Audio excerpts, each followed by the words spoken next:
and gentlemen, boys and girls, welcome to the BDMA YouTube channel. This will be UFC 280 Islam Makhachev versus Charles "The Bronx" Oliveira for the UFC lightweight title, Islam being the heir apparent to former world beater Khabib Nurmagomedov, and Oliveira being the current world beater champion at said weight. So, without further ado, let's get this thing rolling. So, if the concept of a headhunter is understood in the striking arts, then the concept of a neck hunter should also be understood in the grappling arts. Charles, being a really dangerous submission artist, chases submissions from bell to bell. Although we've seen him with the capacity to go for more limb breaking, he's more of a neck hunter in my opinion. So here against someone versed in ground defense, Charles goes for back control, chasing the strangle and trapping the arms into a standing guillotine seamlessly.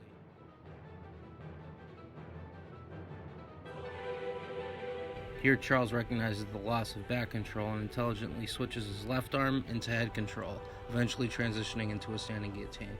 In combat sports, head control, or control in general, are among the most important elements. So here, by switching from his feet planted to essentially jumping into guard, the strangle is strengthened and escapes nullified. Notice the position of Charles' left arm on the crest of the opponent's head. Charles is excellent at what I would call transitional submissions, a la Tony Ferguson in his prime, in which chaos kind of creates opportunity.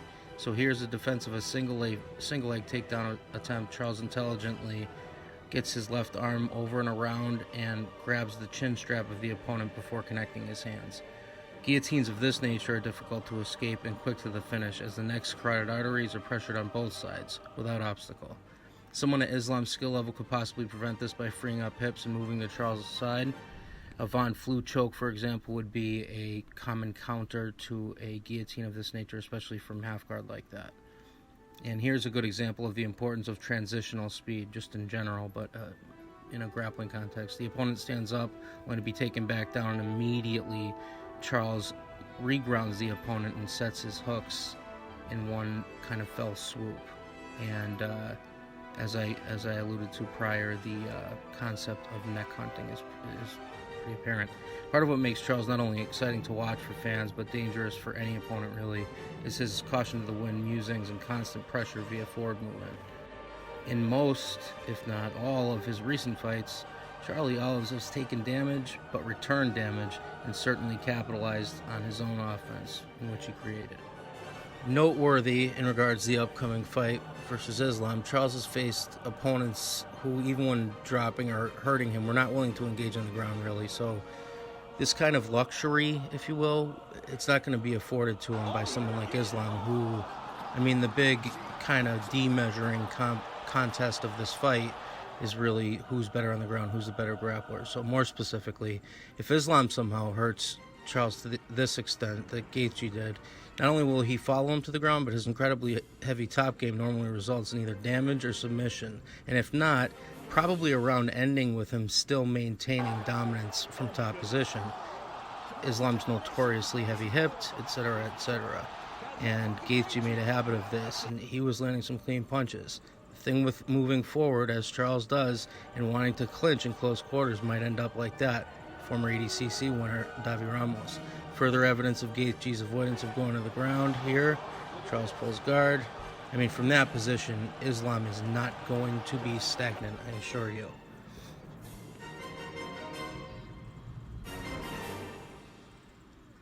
And that was pretty much a wrap. This beautiful kind of high legs around the back. He could have probably stretched out for an armbar here, 2-on-1. Those were 12-6 elbows, which they don't really call anymore ever, much to John Jones' chagrin. He looked like he was going for a Cyborg, Abreu-style reverse triangle. Missed a few of them, and then finally got those underhooks to get position and put his hands together for the finish. And again, really what I want to stress here is that I don't see Islam doing anything of this sort. So, similarly, in the Poirier fight, who's also a phenomenal striker. By the way, I'm not saying that Islam is the quality of striker of these people, but his defense is maybe better. The Bronx dropped Poirier, who also didn't capitalize, or he was dropped by Poirier, who didn't capitalize on this. And Charles ended up shooting this really slick kind of entry into back take by kind of putting his head in through the armpit. So eventually getting the neck and vicariously the tap from Dustin. There's a theme with Charles beyond the novice analyst talking points of fatherhood and some super serum. He's faced some strikers that are good that have hurt him, and then just given up on the other 50% of the game because they fear going into his guard. So despite the obvious submission ability, even pulling off things like calf slicers, setting up a lot of his submissions from standing. Here's that beautiful calf slicer I spoke of. Oliveira has made a career out of what I'd call neck hunting her opponents and subsequently finishing. Though he's unquestionably one of the best ever at 155 and is certainly dangerous both standing and strangling.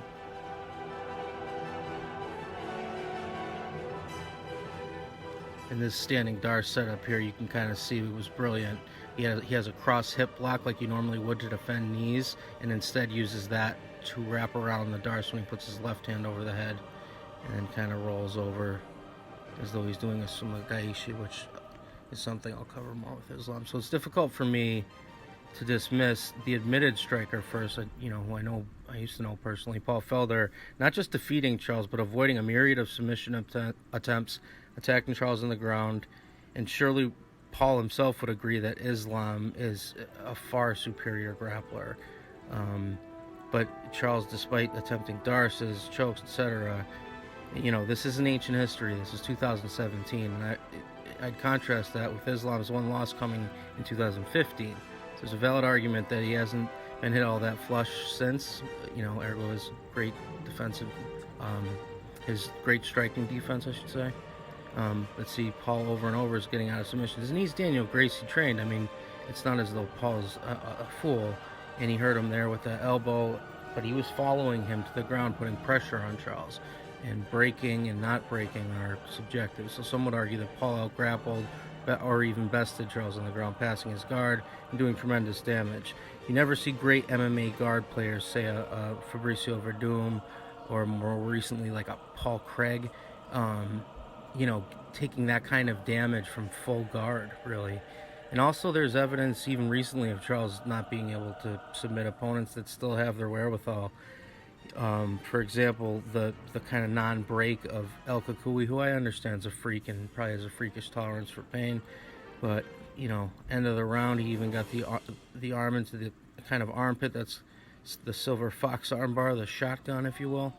And here, this following sequence against a very good wrestler and Michael Chandler, Charles, per the norm, gets back control after a guillotine escape caused a bit of a scramble. Commentary thought this was like, this was a seal or a nail in the coffin, but though this slam was a little ill-advised, Chandler, he's an All-American D1, I think he went to Missouri, collegiate wrestler. He's a nice 2-on-1 on Charles' right arm to clear the elbow and turn into him, negating the back control. Red arrow. See that? You just got to clear the elbow so that your shoulder can then get towards us. Spin out. There, he was trying to do like a pressure pass. And that's going to be it for part one, which is Charles. I'm almost done with Islam's part. And I will, I'll follow up with that and kind of my conclusion on that. And I plan on doing a rundown of the card too, although I don't think I'll have as many video examples because editing is really tough. I do all this myself. So anyway, this is part one of Islam versus Charles. These are Charles' paths to victory. I did a part one on Charles striking, which I do think is his path to victory, more so than the grappling. I think we've seen enough evidence of great wrestlers and great top games kind of nullifying jiu-jitsu at the championship level especially. And I think Islam is as good as Khabib at getting people to the ground, and perhaps a better striker as well. We don't have as much data to go on, but I appreciate you tuning in. I'll have the Islam part up, which I think my fan contingency is probably waiting on a little bit more intensively. Well, just pick a word. Anyway, that should be up soon, and thanks for tuning in the comments section. Just if there's anything you want me to cover specifically on Islam, please do, pray tell, and we'll go from there. All right, thanks everyone. Cheers.